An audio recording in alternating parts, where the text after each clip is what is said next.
Dear students, this is Praveen Kumar Agrawal from Management Department, Rotary Institute of Management and Technology, Chandosi, welcomes you in my today's lecture of Principles of Economics.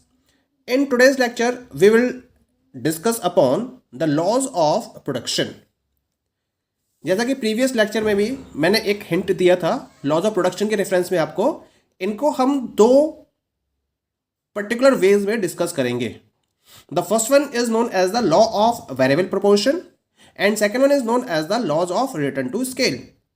Law of variable proportion, when one of the factor is variable and other are fixed, then we study how total product, average product and marginal product change with the change in the units of variable factor. But when we are talking about the laws of return to scale, then in such a case all factors are variable. तो return to scale का law तब काम करता है जब सारे के सारे फैक्टर्स वेरिएबल होते हैं and that is the situation of the long run period. लेकिन अगर मैं शॉर्ट रन सिचुएशन की बात करूं तो उसमें हम एक फैक्टर को वेरिएबल रख पाते हैं और बाकी सारे फैक्टर्स को फिक्स्ड रखते हैं. तब हम लॉ ऑफ वेरिएबल प्रोपोर्शन को स्टडी करते हैं. Okay, now come to the law of variable proportion. क्या कहता है ये लॉ? The law states that as more and more of the variable factor is combined with the fixed factor, marginal product of the variable factor may initially increase, but a stage must ultimately come when MP starts declining, becomes zero at a stage and then becomes negative. तो बहुत clear theory है इसकी. Law of variable proportion के according जैसे जैसे हम एक variable factor, मान लीजिए हम लेबर की यूनिट्स को इंक्रीज कर रहे हैं, ठीक है, जब हम एक वेरिएबल फैक्टर की यूनिट्स को फिक्स्ड फैक्टर्स की यूनिट्स के साथ में कंबाइन करके इंक्रीज करना स्टार्ट करते हैं तो क्या होता है, जो मार्जिनल प्रोडक्ट है वेरिएबल फैक्टर के बेसिस पर, जो मार्जिनल प्रोडक्ट है वो स्टार्टिंग में तो इंक्रीज होगा, लेकिन एक स्टेज आएगी जब मार्जिनल प्रोडक्ट डिक्लाइन होना स्टार्ट हो जाएगा. एक स्टेज पर वो जीरो हो जाएगा और उसके बाद मार्जिनल प्रोडक्ट नेगेटिव हो जाता है. यानी कि कुल मिला के जब आप लगातार वेरिएबल फैक्टर की यूनिट्स को इंक्रीज करते चले जाओगे तो मार्जिनल प्रोडक्ट नेगेटिव हो जाएगा. ये कहना है लॉ ऑफ वेरिएबल प्रोपोर्शन का. इस लॉ को हम एक टेबल के हेल्प से प्रॉपरली डिफाइन कर सकते हैं. तो that is a table given to you in this reference. यहां मैंने एक टेबल ड्रॉ की है और इस टेबल में आप क्लियरली देख रहे हैं इसको मैंने फाइव कॉलम्स में डिवाइड कर रखा है. फर्स्ट कॉलम में मैंने रिप्रेजेंट किया है यूनिट ऑफ लैंड को, that is here unit of land. Second one is units of labour, total product, average product and then finally marginal product is there. Labour की unit को क्या कर रहा हूं मैं, लैंड की यूनिट को मैंने फिक्स माना है तो यहां पर मैंने वन यूनिट कंसीडर करी है इन केस ऑफ लैंड. अब मैंने यूनिट्स ऑफ लेबर को ये वेरिएबल माना मैंने इसको, और मैं इसकी यूनिट्स को लगातार क्या कर रहा हूं, इंक्रीज कर रहा हूं. 1 then 2 then 3 then 4 then 5 then 6 7 8. यानी कि लेबर की यूनिट लगातार इंक्रीज होती चली जा रही है क्योंकि ये एक वेरिएबल फैक्टर है. क्लियर. अब बात करते हैं टोटल प्रोडक्ट की. फर्स्ट यूनिट ऑफ लेबर पर टोटल प्रोडक्ट 2 यूनिट्स, सेकंड पर 5 यूनिट्स, थर्ड पर 9 यूनिट्स, फोर्थ पर 12 यूनिट्स, 5 पर 14 यूनिट्स, 6 पर 15 units. Then it becomes constant at 7th unit that is 15 units. 8 पर we are having 14 units of total product. Point is clear. Now we have to calculate average product. तो average product का मैंने formula बताया था आपको, total product divided by units of labour.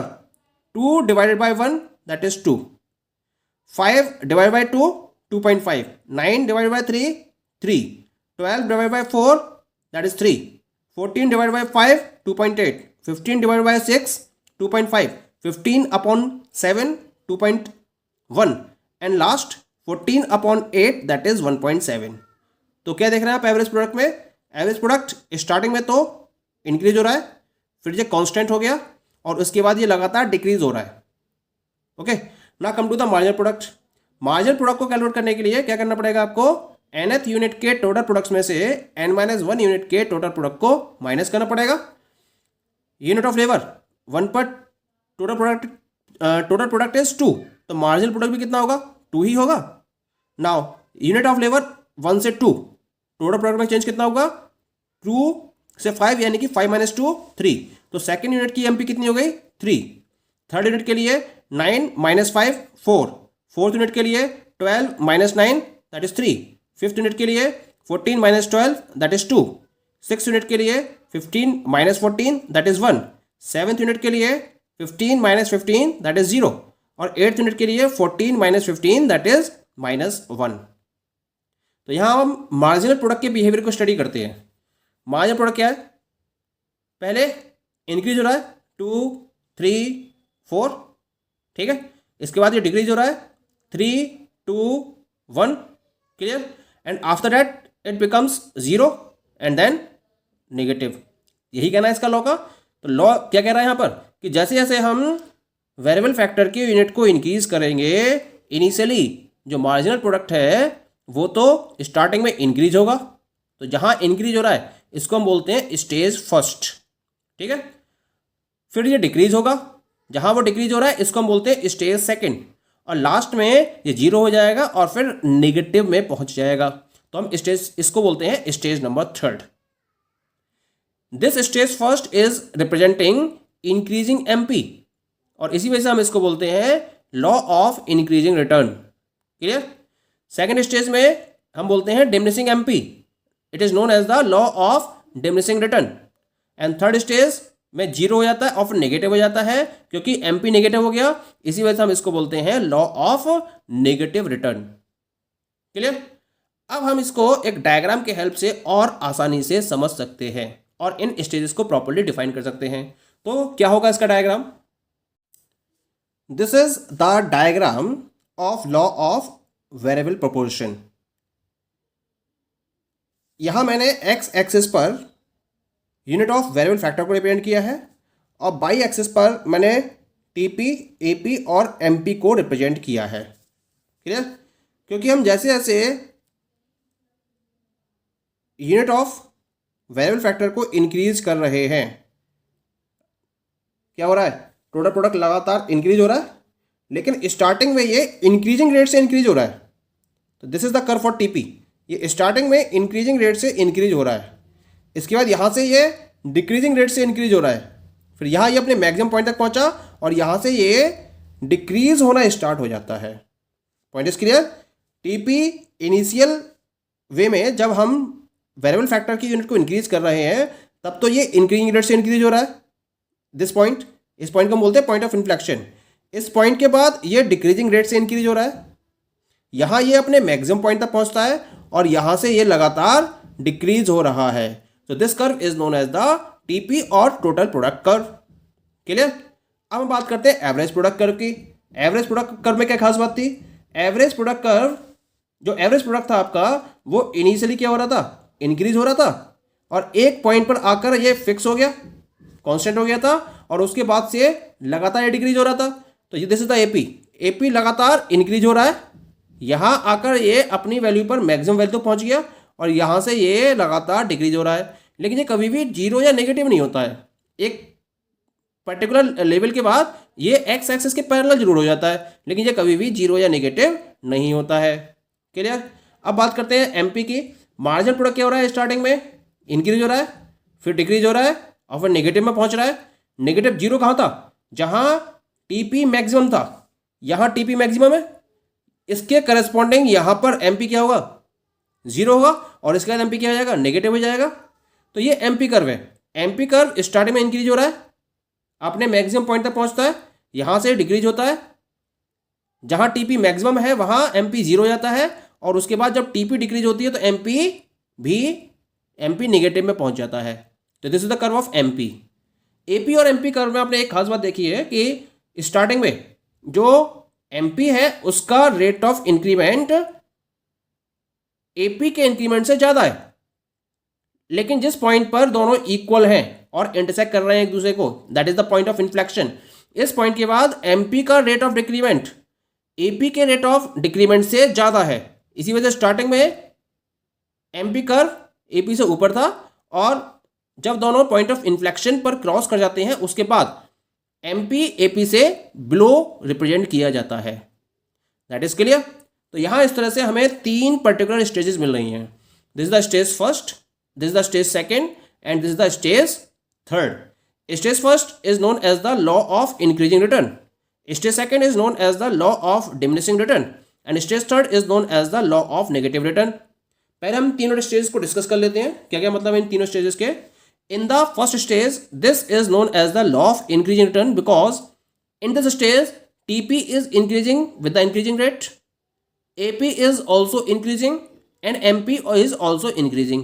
That's why this stage is known as the law of increasing return. क्योंकि starting में आपके पास efficient way में हर एक चीज़ अवेलेबल होती है, आपके प्लांट की एफिशिएंसी मैक्सिमम होती है, आपके पास जितने भी रिसोर्सेज है वो एफिशिएंट वे में वर्कआउट करते हैं और आप फुल कैपेसिटी तक अपने प्लांट को यूटिलाइज करने की पोजीशन में होते हो। इसी वजह से आपका स्टार्टिंग में जब वेरिएबल फैक्टर की यूनिट्स को इंक्रीज करते हो तो लगातार टोटल प्रोडक्ट इंक्रीजिंग रेट से इंक्रीज होता चला जाता है। Clear. After this second stage comes. Second stage को हम बोलते हैं लॉ ऑफ डिमिनिशिंग रिटर्न। क्यों बोलते हैं इसको? क्योंकि सेकेंड स्टेज में टीपी इंक्रीज तो हो रहा है लेकिन डिक्रीजिंग रेट से इंक्रीज हो रहा है। एपी क्या हो रहा है? एपी डिक्रीज हो रहा है और एमपी भी डिक्रीज हो रहा है। That's why this stage is known as the law of diminishing return. ये सिचुएशन क्यों होती है? क्योंकि ये पर्टिकुलर ये पोजीशन होती है, इस पोजीशन में आप अपने रिसोर्सेज को ऑप्टिमम वे तक यूटिलाइज कर चुके होते हो। अब आप उसको मैक्सिमम एफिशिएंसी तक यूज कर रहे हो। अब आप उस पर्टिकुलर लेवल के बाद जब वेरिएबल फैक्टर्स की यूनिट को इंक्रीज करते हो तो एग्जॉस्टेड होने की वजह से जो आपके पास रिसोर्सेज हैं उनके एग्जॉस्टेड होने की वजह से जो उनकी एफिशिएंसी है, जो उनकी इफेक्टिवनेस है वो कम होती चली जाती है, जिसकी वजह से टीपी बढ़ेगा लेकिन डिक्रीजिंग रेट से बढ़ेगा और इसकी वजह से एवरेज प्रोडक्ट और मार्जिनल प्रोडक्ट आपके लगातार कम होते चले जाते हैं। And the last is the stage number third, जहां टीपी क्या हो रहा है? डिक्रीज हो रहा है, एपी भी डिक्रीज हो रहा है लेकिन एमपी नेगेटिव में चला जाता है और एमपी के नेगेटिव में जाने की वजह से इस स्टेज को हम लॉ ऑफ नेगेटिव रिटर्न का नाम देते हैं। इस स्टेज में क्या होता है? आप रिसोर्सेज को उनकी कैपेसिटी से ज़्यादा यूज करना चाहते हो तो एक्सेसिव यूज होने की वजह से जो उनकी परफॉर्मेंस है या जो उनकी एफिशिएंसी है वो डाउन होने लगती है और उस डिक्रीजिंग एफिशिएंसी और परफॉर्मेंस की वजह से टोटल प्रोडक्ट डिक्रीज होता है और जो उनकी मार्जिनल प्रोडक्टिविटी है यानी कि अब उनका लोड कंप्लीट हो चुका है, अगर उससे ज़्यादा आप उन पर लोड अप्लाई करोगे तो उनकी जो प्रोडक्टिविटी है वो पहले के मुकाबले क्या होगी? कम होती चली जाएगी और वो अब नेगेटिव में पहुंच जाती है। तो एडिशनल यूनिट की जो प्रोडक्टिविटी है वो लगातार नेगेटिव में पहुंच जाती है जिसकी वजह से टोटल प्रोडक्ट डिक्रीज होना स्टार्ट हो जाता है। That's why this stage is known as the law of negative return. So now you will be clear about the law of variable proportion. Okay, thank you.